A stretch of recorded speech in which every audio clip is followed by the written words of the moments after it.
አንተ አማል እንዴ? በጣም ይቅርታ። እንዴት አባቱ ነው የሚያምረው! ወይም በምናብ ምስል አይነት ወንድ ቁመት ረዘም ያለ መልከ መልካም በአጠቃላይ ለምንድን ነው የማላውቀው ስሜት የተሰማኝ?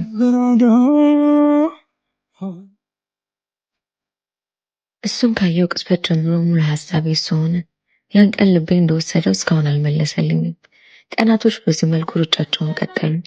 እኔም ስለሱ ማሰብ ማቆም አልቻልኩም። እንደተለመደው ስለሱ እያሰብኩ ኧረ ካሌብ አስተማሪ መጣ። እሺ መጣ ብሎ ወንድምሽ ጅል ካሌብ፣ አንተን ለማግኘት እህትን በቅድሚያ መታወቅ አለብኝ። መቀመጥ ትችላለህ? ትችላለሽ። ለትምህርት ቤቱ አዲስ ነኝ። ጓደኛ ከሌለሽ ጓደኛሽ መሆን ትችላለህ? በደስታ ሜሮን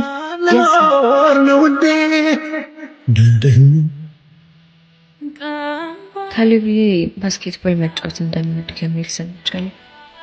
እዛም እሱን ለማየት ከሜሪ ተደብቄ ሁላ እሄዳለሁ። ሳየው በጣም ደስ ይለኛል። ከላግለት ግን እናቷ እንዳጣሽ ጥጃ ያደርገኛል። ግን አንድ ነገር አውቃለሁ፣ ከካሌብ ጋር የሃይማኖት ልዩነት አለ። ቤተሰቦቼ ደግሞ በሃይማኖት ድርድር አያውቁም። ያም ማለት ካሌብን ማፍቀር እንጂ እኔ ማረጋት ለፈቀደ። በተከታታይ 3 ቀን ካሌብ ትምህርት ቤት ቀረ። እሱን ሳላይ ስቀር 3ቱ ቀን አመት ያለው ምርጫ መጽሐፍ በሚል ሰበብ ሜሪ ቤታቸው እንድትወስደኝ ማለት ነው።